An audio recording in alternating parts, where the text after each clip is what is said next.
Obviously a fascinating matchup between you and Canelo Alvarez this weekend, but when you look at the puzzle in front of you here, just over here, when you look at the puzzle, what do you perceive to be the bigger challenge? Is it overcoming his size or is it overcoming his ability as a boxer? Which is the bigger challenge to you?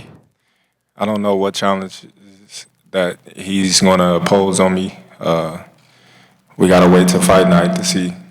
Do you think the size has been somewhat almost overplayed in the lead up to this fight? Everyone's acting like you're making this massive jump, which is true, is a massive jump, but do you believe people are underestimating your technical ability in overcoming the size difference? I think people is underestimating everything about me, but that doesn't matter. We got to fight here Saturday, and all the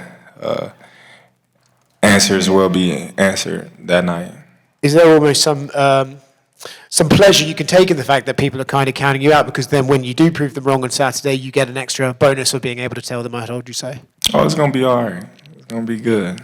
I can't wait. And last one from me, from the UFC world, Ilia Topuria says that if you guys ever boxed, he would knock you out basically with the first punch. That dude drunk, Hey, a lot of MMA guys, they drink a lot, so he must have been on that alcohol that day. Terence, for the fight itself, if you were to force Canelo on the back foot, how do you think he'll deal with a guy of your caliber just consistently pressuring him? We shall see. He's a professional. He got a lot of experience. And, I don't put it past him. It's going to be a great fight. I can't wait. And I spoke with Bomac last night about this, but I wanted to ask you, do you feel like this whole scenery of Netflix, Legion, all that beautiful stuff, is you finally getting the recognition you deserve and the spotlight you deserve? Obviously, the boxing world knows who you are, but we're talking people that may have never watched the sport tuning in to see you for the first time. Well, everything happened for a reason. It ain't on my time. It's on God's time, and, the time is now, and I'm here. So I'm not going to reminisce on the past. I'm living in the present. We here now, and we about to break records and do big numbers. And with you potentially winning this Saturday, not only you achieve greatness of getting those belts at super middleweight, but you also edge yourself in to talks forever in history of the sport. So do you think about that, or is it just straight business till Saturday and then you talk about stuff like that? Well, I definitely think about it, but, I'm keeping myself focused on the job at hand because I don't want to, eat before my food is ready. Hey, Terence. This is the first time with Dana White crossing over to boxing. A lot of people have been talking about this. Have you felt any difference with his involvement around this fight, and do you think he can do great things going forward for boxing as he did for MMA? Well, it's not just Dana, it's Netflix as well. This is a massive fight. It's talked about, all over the world right now. You can't go to any site and not see Terence Crawford and Canelo being mentioned and talked about. So, Dana, Turkey Al-Rashid, Riyadh season, Netflix is doing a wonderful job promoting the fight. Recently this week, you mentioned that on a podcast that you consider Cody Garbrandt to be the best boxer on the UFC. Other than Cody, do you see or do you know any other MMA fighter that you think has the capability to transition and have some sort of success in boxing? Well, there's a few other people, but, Cody's just one that always stuck out to me before we was even friends, I looked at him and was like, man, this dude can box. Your confidence has been like the major point when it comes to you with this fight. The division change, a lot of people are doubting your abilities. Does that ever get to you before the fight? Not at all. Everybody's entitled to their own opinion. What one, think of me doesn't, move me or anything. They can't fight for him. They can't fight for me. So, their opinion doesn't matter at the end of the day in my eyes or in my feelings because I've been doubted my whole career, my whole life in boxing. So, I've been told I would never be where I'm at now.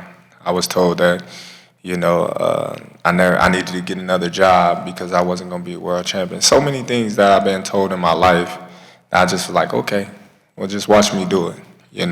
And with my self-belief in myself, I don't care what nobody else say because I'm comfortable in my own skin.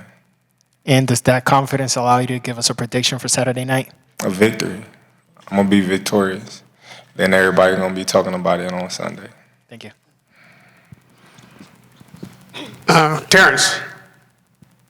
Terence Radio Raheem down here in the front. First of all, I want to thank you for doing all your media obligations and taking time to speak to us each day. In June, you were on Piers Morgan, and you said that you weren't 100% sure at that time that you would beat Canelo. You were 70% sure. How sure are you today that you win this fight? I'm 1,000% sure now. You know, you gotta think. You know, going into a fight, you don't know what's gonna happen. You know, you can get injuries. He can get injuries. Like, there's so many things that goes on in a boxing match. You know, the judges, the ref, like just everything, preparation. So you're not 100% sure. If a fighter say, "Oh, I'm 1,000% sure," you know, they lying. You know, because you got to go out there and perform at the end of the day. And I'm more than ready to go out there and perform this Saturday. There's a lot been said about what's on the line Saturday night. You coming up 2 weight divisions, Canelo being the undisputed champion at 68. Is this a fight where you have nothing to lose? If you don't win, does that tarnish your legacy at all or take away from what you've done in the sport? Not at all. Not at all. You know, first and foremost, I'm definitely going to win. I'm winning this fight for sure. But at the same time, I don't think losing tarnish me or Canelo's legacy. You know, I think Canelo's a first ballot Hall of Famer, you know, and I think that I'm a first ballot Hall of Famer. So, you know, whether win, lose, or draw, both of us going in the Hall of Fame, and I think that's the ultimate goal at the end of the day, you know, to be named with all the great fighters that came before us, to be inducted into the Hall of Fame for all that we've done in the sport of boxing. And last one from me. When Canelo reacted to the picture that's gone viral of your physique, he said muscles don't matter. They don't mean anything. At all.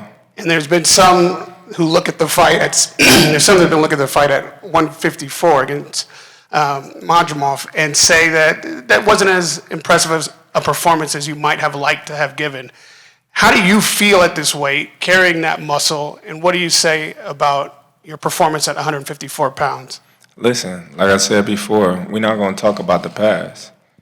We're going to talk about the present and the future. His last fight wasn't spectacular either. So, you know, one that's talking about my last performance, you know, let's talk about his last performance.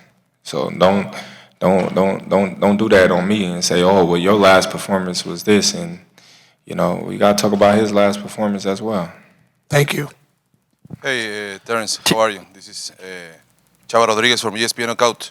You know, to be involved in this kind of events has a lot of rumors, and you already know that everybody or many people saying that, I don't know if the left one, the right one, or both, but somebody says that you have some kind of problem in any one of your shoulders. Can you just clarify what is your position about those rumors? Yeah, my shoulder messed up, everyone. You know, so don't tell Canelo. You know, it may be the right, maybe the left, but it's both of them. I'm having problems with my shoulders. Shh, keep that under wraps. And finally, everybody say that Canelo is going to be the favorite in the stadium with a lot of people supporting him. But what about Omaha? Do you feel many people from Omaha is coming to support you this weekend right here in the Allianz Stadium? For sure. I'm most certain that a lot of people from Omaha will be in attendance in the crowd. Of course, it's going to be a pro-Canelo crowd. It's Mexican Independence Day. You know, he's done great things and great numbers in Las Vegas. This is like a second home to him. So I'm looking forward to being the underdog. I'm already prepared for that. That's nothing that we're not prepared for. Anything that, you know, involves this fight, we already, you know, what's up. It's cool. Thank you. Hey, Terence, going back to Netflix for a second over here, how important is it that this magnitude of a fight is on that kind of platform to bring regular fans in, to bring maybe people who aren't huge boxing fans into the sport, being on this kind of platform? I mean, how important is that? It's very important because if you look at, you know, boxing back in the days, boxing was like the #1 sport, you know, in U.S. before, NBA and NFL took over. But the reason why it was because it was on regular TV and more people can take notice of it. When you was looking at all the mega fights back in the days, like Sugar Ray Leonard and them, they was fighting on regular TV.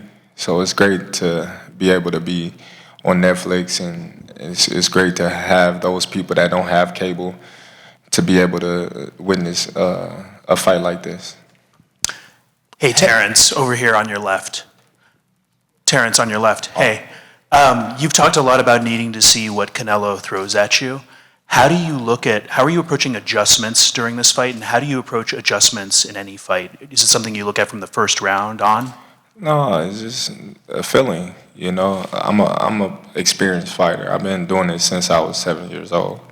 So once I get in there, I'm gonna make my adjustments on the fly, and we're gonna go from there.